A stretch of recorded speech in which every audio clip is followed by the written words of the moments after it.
wabarakatuh. Perkenalkan, nama saya Selen Salsabila dari kelas 17 3A29. Jadi, di sini saya akan menjelaskan tentang pengembangan aplikasi marketplace untuk pemasaran warung kopi. Marketplace merupakan salah satu layanan e-komersi yang menjadi tempat bertemunya antara penjual dan pembeli secara online untuk melakukan transaksi jual beli. Kopi merupakan sebuah komoditi yang cukup banyak digemari, baik itu kalangan orang tua ataupun yang muda. Keberadaan dan perkembangan warung kopi dan roaster di Yogyakarta untuk saat ini sangatlah banyak. Namun, informasi keberadaan atau lokasi mereka yang menjalankan usaha kopi sangat minim diketahui oleh penyuka kopi yang mau mencari biji kopi ataupun alat seduh. Dari beberapa permasalahan pengusaha kopi yaitu Fir Coffee Roaster, Coffee Way Yogyakarta, Klinik Coffee, Darat Coffee Lab, dan lain-lain. Mereka rata-rata mempunyai kendala di pemasaran atau promosi produk kopi yang mereka jual seperti biji kopi yang sudah disangrai, biji kopi yang masih mentah atau green bean, ataupun alat seduh yang mereka jual. Pada saat ini, belum terdapat sebuah sistem informasi yang khusus mengenai transaksi kopi. Tujuan penelitian ini adalah memperkenalkan dan membantu pelaku usaha kopi dalam mempromosikan produk mereka ke banyak konsumen dan membantu mengembangkan usaha mereka, mempermudah konsumen dalam mencari berbagai varian biji kopi siap seduh di rumah, dan konsumen dapat dengan mudah melakukan pemesanan biji kopi melalui aplikasi e-komersi Android. Manfaat penelitian. Untuk manfaat penelitian bagi penulis itu adalah menambah pengetahuan dan kemampuan penulis dalam mengelola bisnis kopi, membantu edukasi dalam perkembangan dan pola bisnis kopi, mendapatkan pengalaman baru dari pelaku usaha dan menambah wawasan bisnis, menjalin pertemanan dengan pelaku usaha kopi. Untuk manfaat bagi pelaku usaha kopi itu adalah memberi peluang baru untuk mengembangkan usaha mereka, membantu dalam memasarkan produk olahan kopi atau alat seduh yang mereka miliki, mengelola barang dagangan yang lebih terstruktur. Untuk manfaat bagi konsumen itu ada dua, membantu dalam mencari varian kopi atau alat seduh, mempermudah konsumen dalam memilih kopi dari berbagai pelaku usaha. Perkembangan kopi dan konsumsi kopi di Indonesia. Penyebaran kopi di Indonesia dimulai pada tahun 1700-an, dibawa oleh sebuah perusahaan patungan India dan Belanda yang berada di Sri Lanka. Percobaan penanamannya dilakukan oleh seorang berkebangsaan Belanda pada berbagai lokasi di Indonesia seperti Jawa, Sumatera, Sulawesi, dan Timor. Tanaman yang dicoba ternyata dapat tumbuh dengan baik sehingga Belanda menjadikan sebagai salah satu tanaman wajib yang harus ditanam oleh seluruh petani melalui tanam paksa di berbagai wilayah di Pulau Jawa, daerah Bogor, Sukabumi, Banten, dan Priangan Timur. Itu merupakan daerah-daerah yang terkena ketentuan tanam paksa. Keberhasilan menanam kopi di Pulau Jawa menyebabkan tanaman ini makin menyebar ke daerah lainnya di Indonesia, seperti Sumatera, Sulawesi, dan Bali. Hampir 2 abad lamanya, kopi Arabica menjadi satu-satunya jenis komersial yang ditanam di Indonesia. Analisa dan peluang bisnis kopi. Dari tahun ke tahun, perkembangan kedai kopi spesialis semakin banyak mengalami peningkatan. Di samping perjalanan teknologi yang harus berkembang, permanfaatannya sebagai sarana feedback antara pelanggan dan pemilik kedai kopi menjadi titik terang keberlangsungan bisnis kedai kopi spesialis. Dengan memanfaatkan peluang yang ada, pasti akan membuat kedai kopi mendatangkan pemasukan. Namun demikian, bukan berarti tidak ada tantangan ketika menjalankannya. Bisnis kedai kopi penuh dengan persaingan untuk menarik pelanggan yang datang berkunjung dan menikmati kopi di kedai kopi mereka. Umumnya, perbedaan yang paling jelas dalam kedai kopi memiliki dua perbedaan, kedai kopi take away dan juga kedai kopi pada umumnya. Satu, kedai kopi take away ini muncul karena kebutuhan yang begitu besar akan kopi. Namun, waktu yang dibutuhkan untuk mendapatkan relatif sedikit. Perlahan muncul konsep drive-thru, menikmati kopi tanpa harus duduk di kedai kopi, memesannya dari kendaraan dan kemudian pergi. Belum lagi perkembangan teknologi yang memungkinkan seorang memesan kopi hanya dari aplikasi smartphone dan kemudian datanglah kopi itu. Kedua, kedai kopi secara umum masih menggunakan strategi konvensional di mana orang yang datang pesan kopi dan kemudian duduk menikmati kopi mereka di kedai kopi. Dari sini, kedai kopi pasti akan berpikir keras menawarkan suasana yang tidak hanya nyaman tapi memiliki konsep yang khas untuk mengambil daya tarik pengunjung. Ada yang memiliki konsep minimalis pada dekorasi kedai kopinya. Ada juga yang menggunakan konsep sajian dengan mengkombinasikan makanan yang dapat meningkatkan karakter rasa kopi dan sering dikenal dengan sebutan coffee pairing. Dan banyak lagi konsep yang diterapkan pemilik kedai kopi yang harapannya bisa membantu meningkatkan penjualan kedai kopi mereka. Selanjutnya, analisa proses bisnis yang akan dilanjutkan oleh teman saya, Hendrik Skomarvel. Assalamualaikum warahmatullahi wabarakatuh. Perkenalkan, nama saya Hendrik Skomarvel, Bonux Putra, akan melanjutkan presentasi dari teman saya yang bernama Selin Salsabila. Analisis kebutuhan sistem. Analisis kebutuhan itu yang pertama, analisis kebutuhan pengguna. Dalam hal ini, pengguna terbagi menjadi dua bagian, yaitu pengguna sebagai seorang yang mengelola aplikasi dan pengguna sebagai pemakai aplikasi tersebut.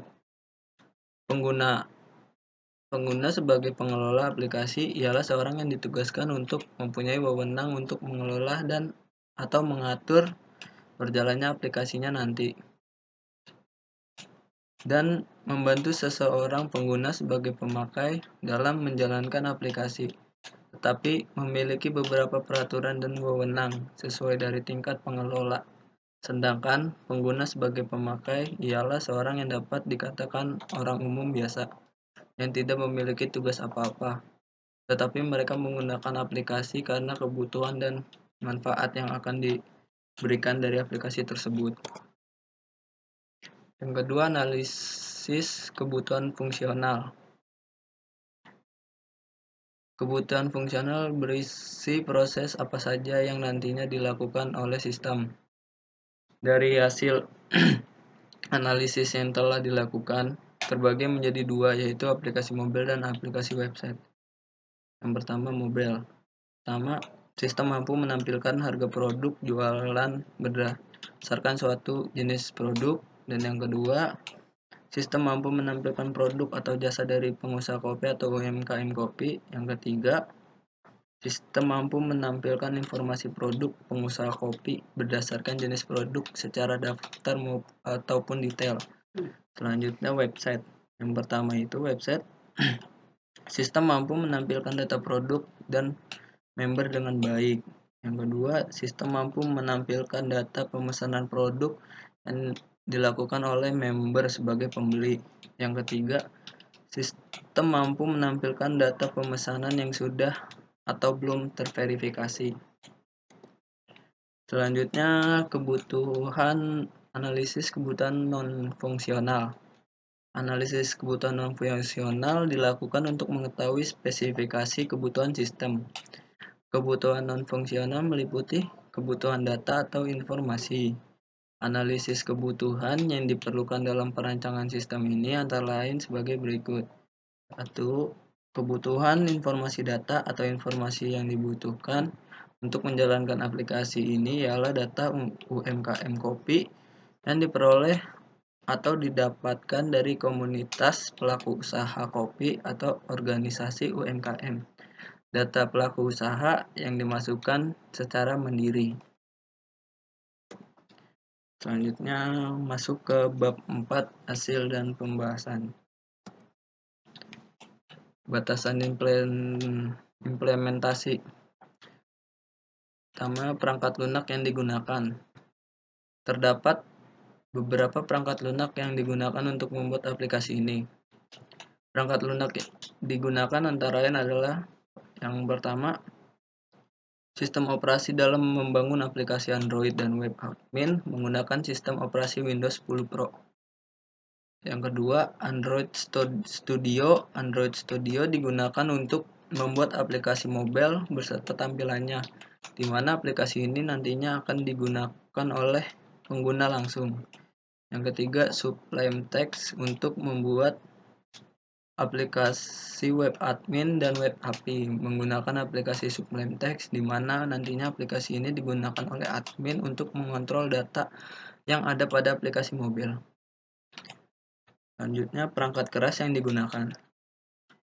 Perangkat keras yang digunakan dalam pembuatan aplikasi ini adalah personal komputer.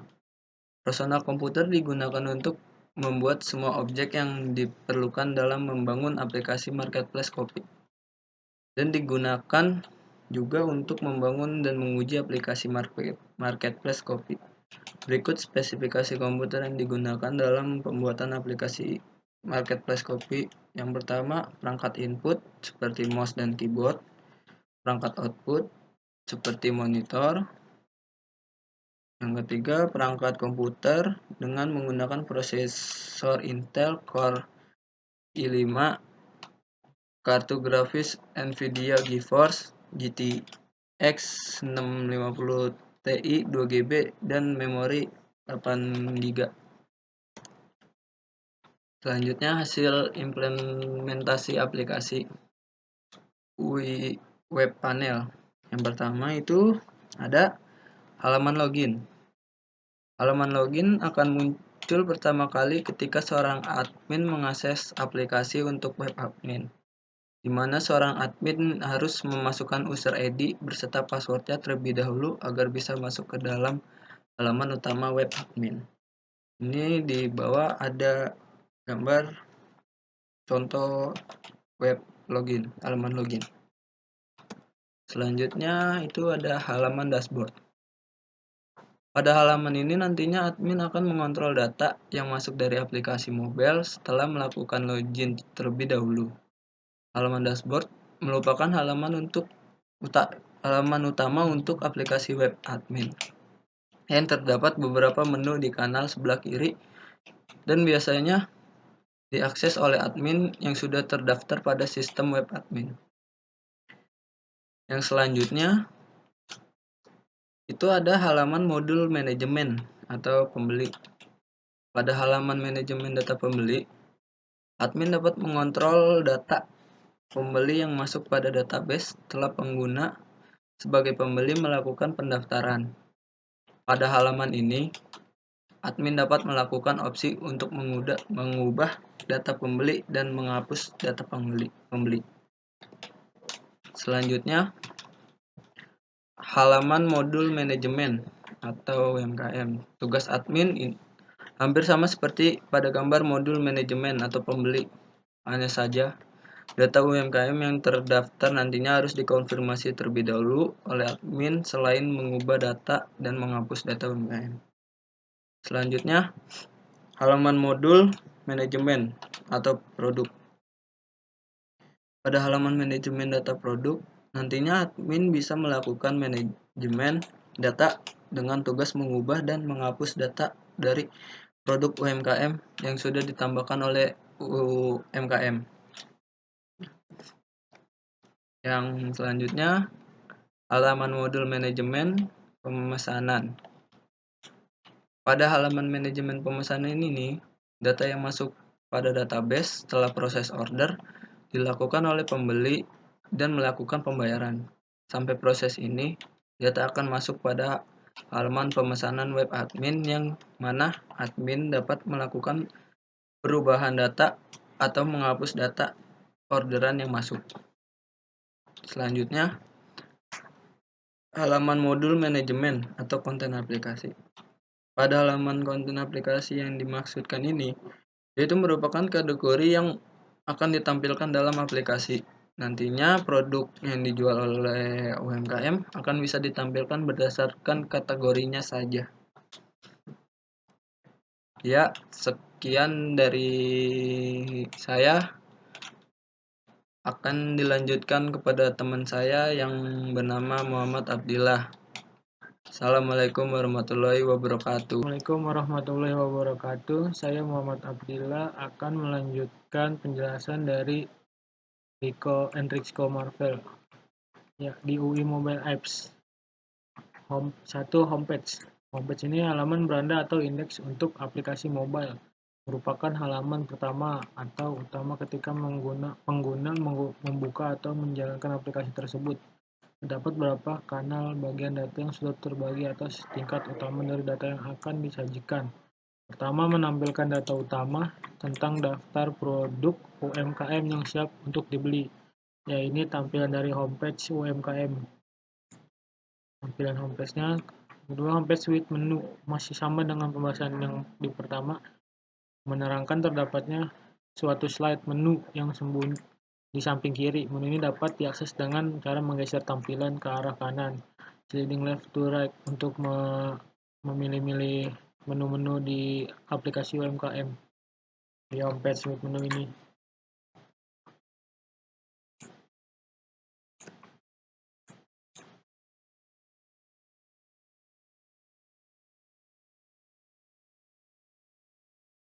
Nah, tampilan menu pada login index setelah user UMKM melakukan login. Ini tampilan pada saat user UMKM melakukan login.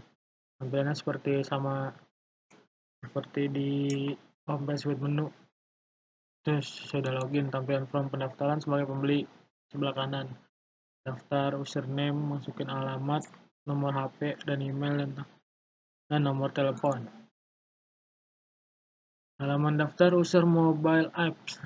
Halaman ini ditujukan untuk pengguna aplikasi mobile, di mana pengguna bisa mendaftar sebagai pembeli ataupun sebagai UMKM, dan akan diminta mengisi data sesuai form yang sudah disediakan. Data ini nantinya akan masuk atau disimpan ke dalam database aplikasi. Ini tampilan form pendaftaran sebagai UMKM. Sama seperti pendaftaran sebagai pembeli, cuman dia menambahkan alamat dan nomor rekening. Halaman detail produk UMKM. Pada halaman detail produk UMKM dapat dilihat oleh semua user. Hanya saja pada user biasa yang belum terdaftar sebagai pembeli, mereka tidak bisa untuk melakukan transaksi belanja langsung. Tampilan detail produk dari UMKM. Halaman form pembelian produk UMKM. Halaman form pembelian produk UMKM akan ditampilkan setelah pembeli melakukan pembelian produk dengan mengklik beli seperti pada gambar di atas, yang dimana nantinya pembeli diminta untuk mengisi form terlebih dahulu. Seperti pada gambar di bawah, sebelum produk yang dibeli masuk ke dalam keranjang belanja mereka. Ini tampilan pembeli pada produk UMKM, tampilan pembelian.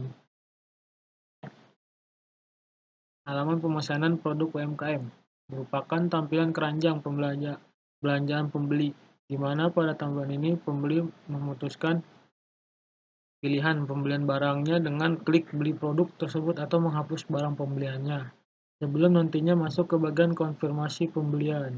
Ya, jadi ini tampilan pada pembelian produk untuk membeli produk pada aplikasi produk mobile apps ini. Untuk melanjutkan konfirmasi pembayaran produk, pembeli harus mengklik tombol bayar dan nanti akan diminta untuk memasukkan bukti transfer mereka berupa foto dan harus mengisi beberapa form konfirmasi pembayaran mereka seperti pada gambar di bawah ini. Jadi gambar ini buat testimoni dalam pembelian produk. Halaman konfirmasi pemesanan produk.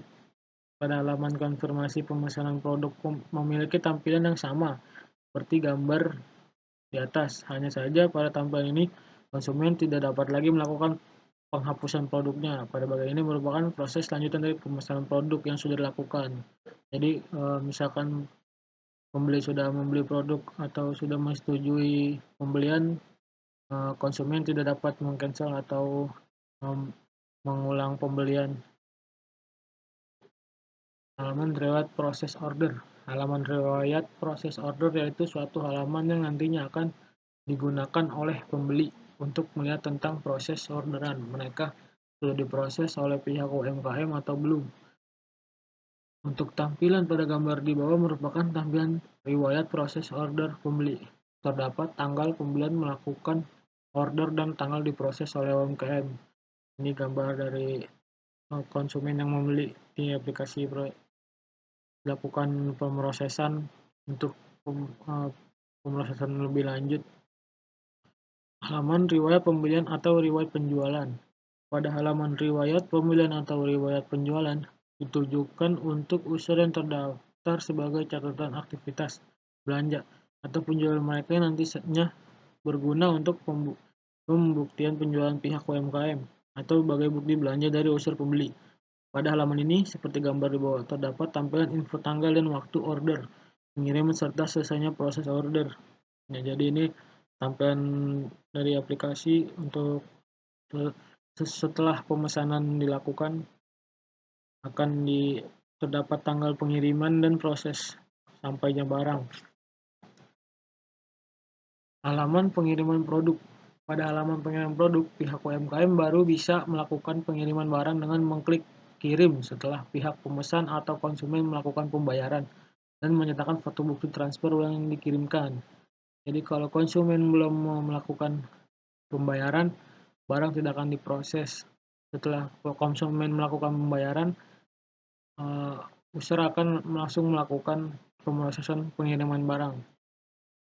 Halaman mengubah informasi produk jualan.